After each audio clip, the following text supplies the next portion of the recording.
What's going on, football fans? It's me, J.R. Clark, back again with another Pound for Pound ATL. Joined as always by my main man, Jonathan Holder. And tonight we are here to wrap up a series. We've been going through the different position groups as far as it pertains to free agency.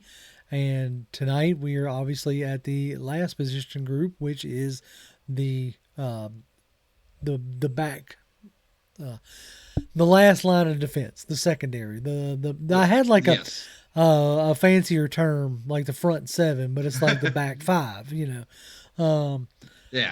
However you want The to. it's the defensive backfield. Right.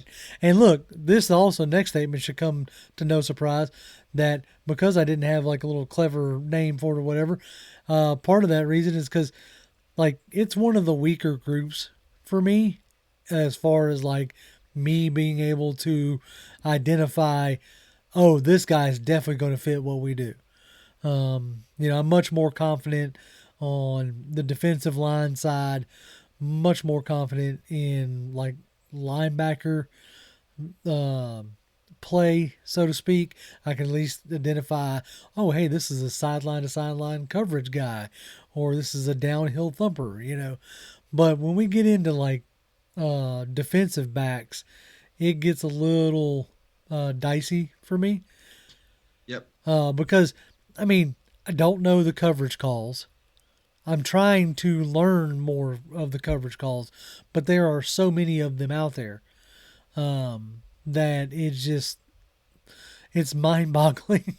I bought a book It is. last off season and got through it, and I'm still like, yep, nope, don't know what I'm looking at here per se. So the guys that we are going to talk about today are our best guess of the guys that we think could come in at the right price point and could be guys who the team might look at because they come from what we figure might be a similar system. There's a lot of Mhm. mights and ifs in this particular video. And one of the guys I'm going to look at is kind of against the grain, or that I'm going to talk about is kind of against the grain of what when it comes to like specifically the safety stuff, is a little bit different than what most everybody else is putting out there. Right. So we'll see how it looks, and we'll talk more about that in a second. Right. But I mean, obviously the vast majority of everybody has us linked to Jesse Bates as like the Yep. big high priced safety out of Cincinnati, and that's highly possible. We've talked about that on the show, so obviously that's not one of the guys we're going to talk about tonight because I think to this point everybody should be thinking about Jesse Bates. Yep. Another guy might be like a James Bradbury. Like that's another name that is not been necessarily linked to us, but he's a high profile cornerback. And like to your point, I don't know if we're going to go that route because as of right now, we still have Casey Hayward on the roster. Yep. So the fact that they haven't released Hayward yet, if that leads that they may not, they may look to the draft for AJ Terrell's running mate and let Hayward be like a mentor type deal. Hmm. So be interesting to see how that stuff plays out. So I guess without much further ado, we might as well jump into your first guy. Uh, you're the first guy on the list is Jordan Poyer. So let's Yeah. talk to us about Mr. Poyer, sir. What made you pull that name? So I mean, I've heard the name. He's been a part of that really really good Buffalo Bills defense for what last 6 seasons now. Something of that nature. Before yes, and he was with the Browns for 4 seasons before that, and then he looks like he was drafted by the Eagles. Prior to getting to Buffalo, he kind of wasn't a guy. Like he just wasn't. He didn't put up big numbers. He had two whole interceptions over his first 5 years. Right. Um, However, moved into Buffalo. in 2017, and since 2017, he's had 22 interceptions. You know, looks like he averages 4 to 5 a season. A couple of years, 3 or 4 years ago, he had two in back-to-back seasons, but on either side of that, he's had 4 and 5 each year. Right. So the guy has, for whatever reason, getting into that particular defense, the guy has turned into a ball hawk. Now, is that because they generally have really good defensive lines and linebackers, and it makes it easier to be be opportunistic Mm. with like overthrown passes over the middle, things of that nature. Probably all that absolutely helps when the quarterback throws it right to you. Right. You know, but at the end of the day, like this guy is, his numbers like absolutely like he flipped the switch when he went to Buffalo, and he's been good. Now, I mentioned this earlier. This is a little bit of against the grain kind of a pick with a strong safety. It all depends on what uh, you know what the new DC and just the defensive architects, like what are they seeing Right. with what they have. And I don't think this is going to be the case. But what if they look at what they have and they say, we really like Richie Grant. We don't think we need to spend money there. We need to bring in somebody to replace Jalen Hawkins. And Right. that's what Poyer is. Right. Poyer is your replacement for Hawkins. And then so now you let Grant. Now you're paying Grant still on a rookie contract. You don't have to shell out a bunch of money there. You can shell out a bunch of money somewhere else. Right. And you bring in the Poyer. Now he's going to be a big money guy, but I don't think he's going to be a Jesse Bates Yeah. No. Because I mean, level thing. his So his age would probably preclude the yeah, fact that he's that, 30. He'll probably be 31 by the start of the season. mhm. So like his age would probably keep his cost at a lower number than somebody like a Bates, who is like, this will be his first free Big agent, yeah, contract. first big contract, first free agent contract. So yeah, if they're wanting to spend money elsewhere, it really is going to depend on how this coaching staff is going to view. Well, and yeah, and it's just like you said. When I went to go look up this guy's stats, like I'd heard the guy's name, I knew of him. Right. I just didn't know how long.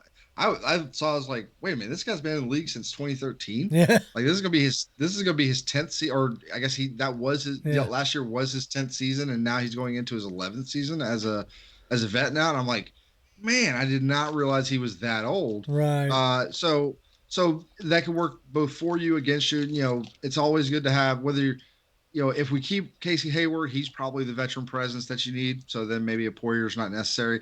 If maybe Hayward becomes like a post June 1st cut, those kind Hmm. of situations, then maybe Poyer's brought in as that stabilizing vet presence in the backfield, Right. and especially at a position where you really need somebody who can really like stabilize everybody, get Hmm. everybody settled in, get everybody into the right places, make sure everybody's where they're supposed to be. Both the free safety is probably the quarterback of that Yeah. secondary, but it can just as easily be the strong safety. And you know, I think he could be a good pickup again for the right price because of age and so forth. But I can see, if we can get him at the right price, I can see him being a potential add to the secondary, and keeping money freed up for potentially maybe a right tackle we want to go get. Right. We want to get An edge multiple rusher or defensive something. Yeah. linemen, yeah, Exactly. edge rusher, DT, whatever, and or a linebacker. Who knows? Yeah.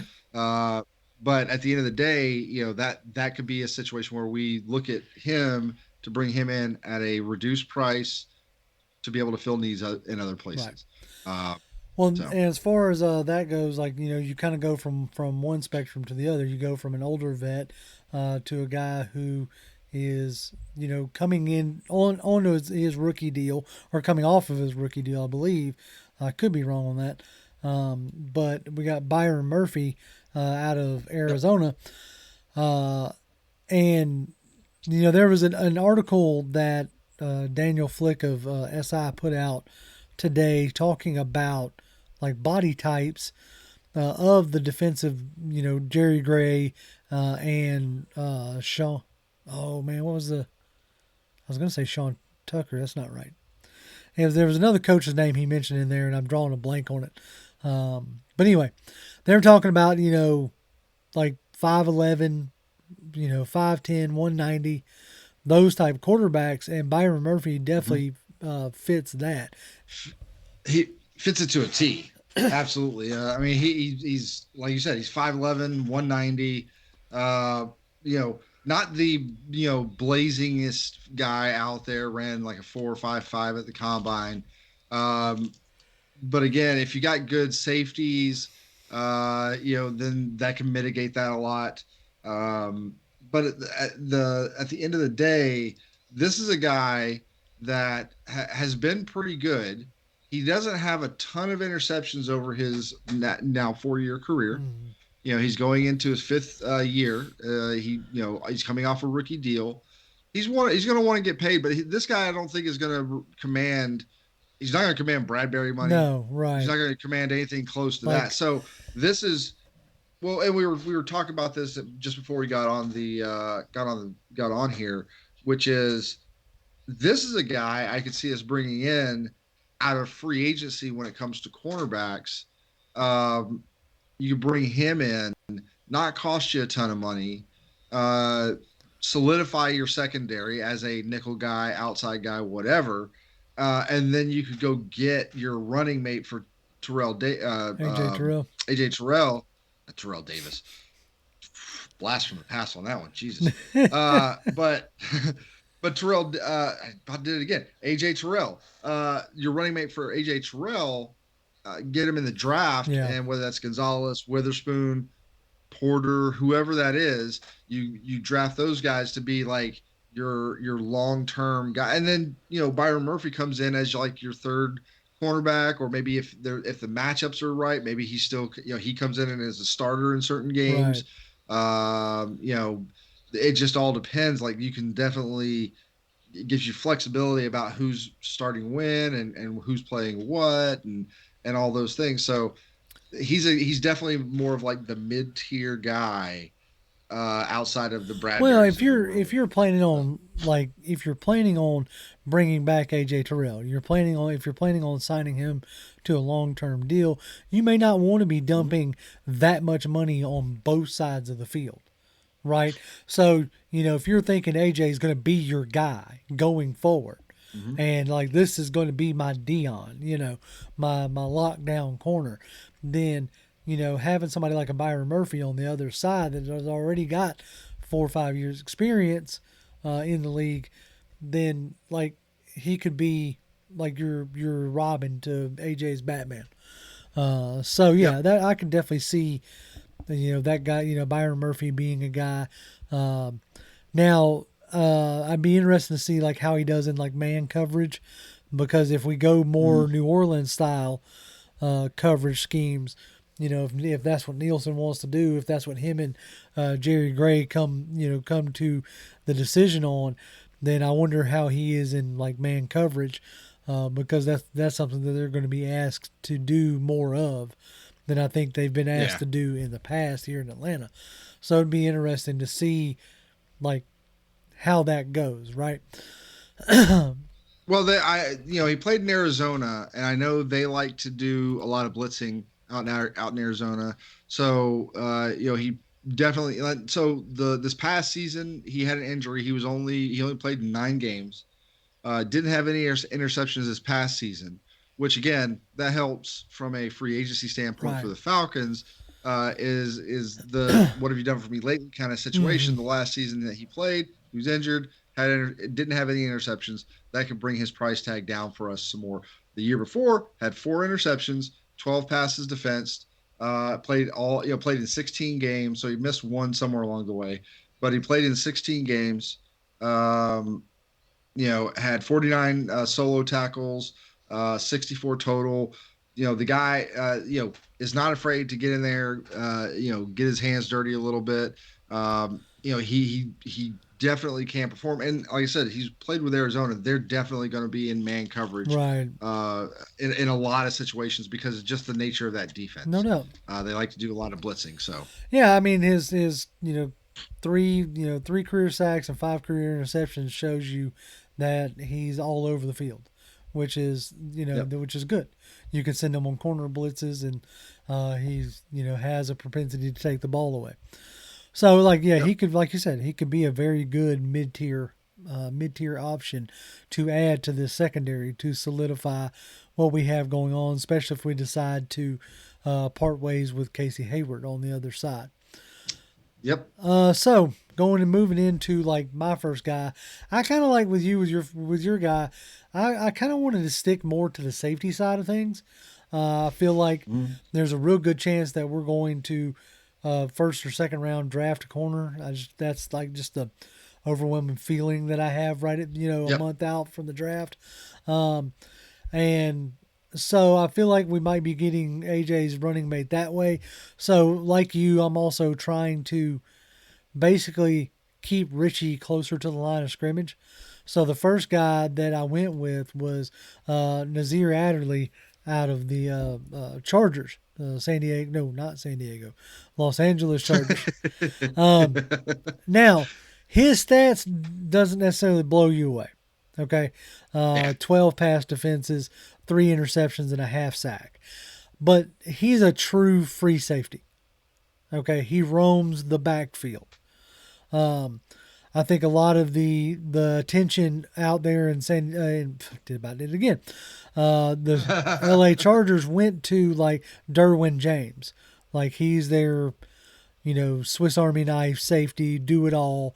But Adderley has real good range, and if we miss out on Bates and we're looking for a more like deep center fielder, then Adderley, I think, possesses that skill set to be able to cover a lot of ground. Out there in LA, they run a lot of like quarters type coverage, which is a cover four type deal. You're covering quarter of the field. So if that's something that we want to replicate here, because like we're taking we're looking at what New Orleans has done and saying, okay, maybe this is what we're going to do. But you also have to look at what Jerry Gray has done out there in Green Bay, and he uses cover six and quarters coverage quite a bit last year in a very effective manner. So if that's something that they want to replicate, we're going to need some guys with some range, and I think hmm Adderley provides that range. Very fluid in coverage, from what I was able to watch of him, albeit again, you know, not real versed in what I'm seeing other than okay, how much ground are you covering? How fluid do you look in your back pedal? These are the kind of things that I do know to look for. And Adderley was a guy who stood out looking very smooth to me, and I don't think is going to command nearly as much as Jesse Bates, but is also a young guy coming off of his rookie deal. Yeah, and this is in the same vein as especially Byron Murphy. This is a guy like you said. If we miss out on Bates, C.J. Gardner-Johnson, miss out on some of the high price guys, or maybe we're not even looking there. I don't know. Mm-hmm. Uh, but but but let's say we try to go for those guys, can't get them. We settle for Adderley Right, here. Uh, this is another guy that like if you decide to go with him, you're gonna pay him, but you're not gonna pay him top dollar. right, You're gonna save a little bit of cash, and maybe that allows you to go a little bit more hog wild in the front seven. Again, it all depends on like what they're looking at, what they what they prize more than over other things. right, If they're really like we gotta have top notch safety play, then you're probably going to push really, really hard for the Bateses or the CJ Gardner Johnsons. But if you're like, we just need a guy, like you said, we just need a guy who's got the range. Like he can make, and make good decisions Mm-hmm. on, so we're not getting completely burned, or we're saving touchdowns. Yeah, he's maybe not getting interceptions, but is he a sure tackler when he gets there, Right. so that he's not giving up easy plays. If that's the kind of guy you want, and this guy fits that bill, then you go get this guy. So you pay him the mid tier money, then that allows you to, like, okay, now we've got all this extra money that we can go and get the Javon Hargraves of the world. Right. Maybe Yannick you go get like a Ngakwe couple or, of the, you yeah, know, yeah, a couple of big name defensive tackles, or a big name tackle and an edge guy, or especially, whatever, that allows you to kind of go hog wild you know, there. especially with Nielsen's background being, the defensive line, that may be how he's Hmm. wanting to build his defense, almost like a Ron Rivera. Ron Rivera doesn't care as much about the back end, but he's going to do everything he can to have a hellacious front, and he feels like that front is what's going to, if you ain't got five, if you can't hold the ball 5 seconds, you ain't gonna find an open guy, and so maybe that's how Nielsen wants to approach it. Only time will Yeah. tell, but he's a guy who I feel like can cover some ground and roam that backfield. Now, I do have to say I did swing for the fences on my very last guy. Like when he didn't get tagged, like I thought he might get tagged, I was like, okay, I gotta include him in there. Even though he's going to be, like I said, a big name guy, and that is, C.J. Gardner-Johnson. Um, formerly of New Orleans, spent the majority of his career in New Orleans, which then, like, these guys, when these coaches, when they come in, they like to bring guys that they're familiar with. And I know that Nielsen was the D line coach, but he's in the same building as, C.J. Gardner-Johnson. Same deal with Terry Fontenot. This is a guy that these guys are going to be familiar with, and very versatile guy. Like up there in Philly, he lined up all over the place. In the Yep. slot, in the linebacker, on the deep part of the field. Like Philly, uh, ran a lot. Well, not Philly, excuse me. New Orleans ran a good bit of their most used personnel was the three safety personnel, and Terry Fontenot kind of alluded to that in his presser, talking about the nickel guy being a starter and alluding to that it could even be a safety. And so CJ Gardner Johnson like checks those boxes as a super high end nickel guy, and can also play safety, can play, give you some snaps at linebacker. Very versatile player. He's going to cost you some money. But I think he's a guy that's where those like the points on a graph converge. Yeah, it Yep. might be a high end guy, but he's also a guy we're very familiar with. So a guy Yep. that we don't mind, giving the money to. Yeah, and this is a guy, I hated him. Well, he's the one that like I kicked the hated I Falcon symbol and all that jazz. Yeah, Yeah, I hated him when he was a Saint. What Still wasn't a huge fan, because there was, like, residual yeah, hatred. yeah, no doubt. But but I will say this: C.J. Gardner Johnson has earned it. Like, in his last season with in the previous season with Philadelphia, he had 6 interceptions. Yeah, He doubled what he did the previous year. Like, he basically doubled his career totals, a little over doubled his career totals in one season with Philadelphia. Now, Philadelphia's got a really, really awesome defense, and so that probably really helps a lot. Uh, Now, I like him for a couple reasons. One is the guy just seems to always be where the ball right. is. Always just seems, at least, and especially like when I would watch him twice a year, with the Saints. It seemed like that guy was just all over the field. Mm-hmm. Every time a big play happened, that's, he was not far behind, Right. if he wasn't If he being wasn't out. the calls of, yeah. Uh, yeah, and then on top of that, like, again, the thing that made me hate him most, of as a when he was a Saint, was, or just really really dislike him, was the Yep. attitude, like the trash talk, the all that stuff. And I understand, like, the if he had been on anybody else besides the Saints, I'd have been like, man, that guy, he's got some passion, and all that other stuff. And but I would like to see that kind of attitude, maybe stop short of punching your own teammates in practice. Okay, But yeah, we could if we could rein that in a little bit. I yeah, mean, I'd punch a Saint yes, we too, can. so I can't blame I him don't there. blame him. I mean, the whole city smells like So, Satan's armpits. So that's uh, I get it. It puts you in a bad mood just all the time. You just right. wake up in a bad mood because you're in New Orleans. I That's mean, it. come on. But uh, the passion this guy plays with, like the emotion and the trash talking and all that stuff. Like it's not just. I'm sure a lot of guys do trash talking. Okay, but the guys like him that he does it, but you can see it. Right. Like you, it like it's the kind of thing that when he makes a big play or when somebody else makes a big play and then he has that show of emotion, it like pumps you up. Yep. And You like know, and I especially, and I like that idea. no, yeah. If we could get an infusion of passionate young talent like that, um, who has proven himself, I think it would do it would be a boon. Then Yeah. if you wanted to play, your three safety looks and use Jalen Hawkins and Richie closer to the line of scrimmage kind of deal with Gardner, in the back part of the field. I know he excelled well as a nickel, so if you wanted to bring him in as an ultimate upgrade, like if you truly see the nickel as a starter player, then Gardner-Johnson represents a massive upgrade over Isaiah Oliver.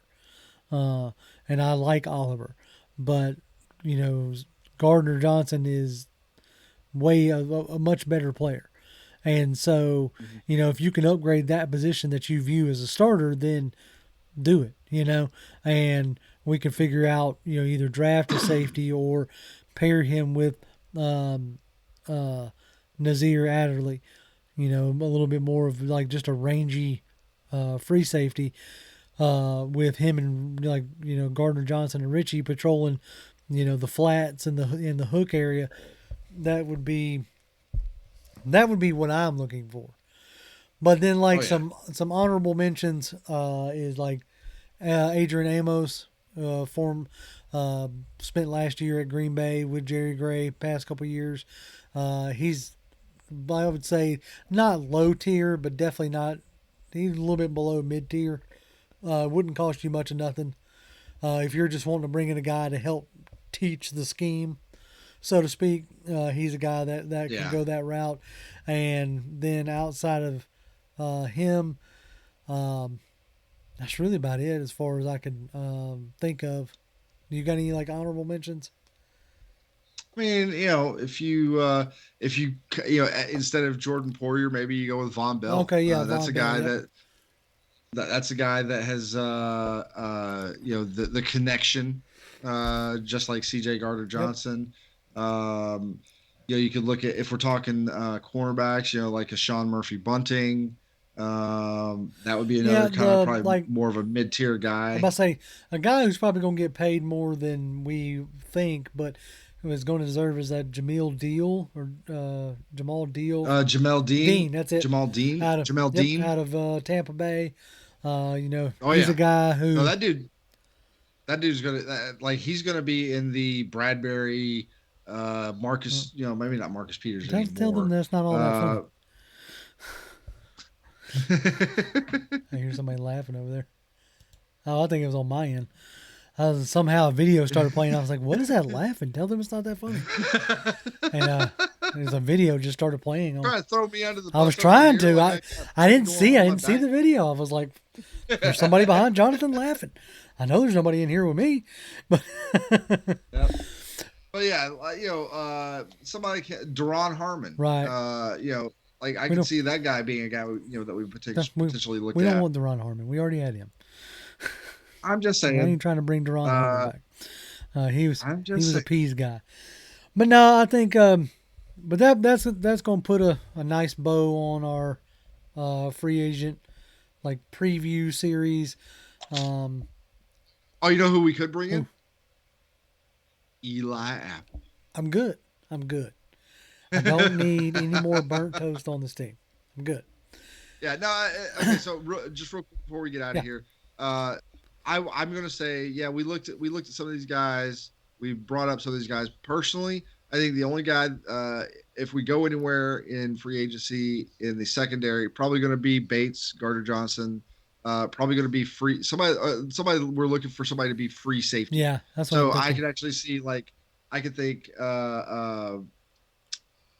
Bates, Adderley. I think Bates is probably our number one guy. Adderley might be a number two guy if we can't get to him because again, I think they want somebody that's got a little bit more range. I think so. Uh, and but yeah, so I can see that happening. I honestly don't think cornerback unless we go with, like I said, maybe a Sean Murphy Bunting, some like mid-level guys. I think that's what we're looking at for free agency in the cornerback space, if we even go there at all. We may just keep Hayward, I think you resign might Isaiah right. I think you Oliver. might keep Hayward and draft a guy. This year's draft has got some real intriguing day two cornerbacks. Even if you don't want to go one on day one, like if you don't want to come away with a Christian Gonzalez or Witherspoon or Joey Porter in like with your eighth overall pick. If you wanted to wait till round two, there's Emmanuel Forbes.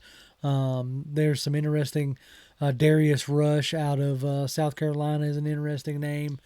So I could see us double dipping, like potentially like early first, second round, and then like fourth, fifth when we right, have multiple yep, picks. and especially if you don't like, depending on how you think you're gonna feel about AJ Terrell, you might want to so that you have like a just in case. But anyway, well, like I said, I think that's going to do it for us tonight. It's going to do it for us for this free agency period. Make sure y'all tune in on Tuesday as we will be live and should have some interesting rumors. We'll be dead in the middle of the tampering period, the legal Yep. tampering period, and then Jonathan. Wednesday, Tuesday, we're gonna have our normal live stream. Wednesday, I will most likely be live streaming 3:30 p.m. Mhm. Eastern Standard Time, in the lead up to 4 p.m. Eastern when Everything free goes agency live. starts, and just sit there and watch the world There you burn. go. Yeah. Exactly. So yeah, keep your eyes peeled on the channel. As always, you can follow me on Twitter. I'm at Grim1128, GRIMM1128. Jonathan, At Jonathan M. Holder, HOLDER. Come say there you hi. go. And as always, Falcons fans, rise up. Rise up.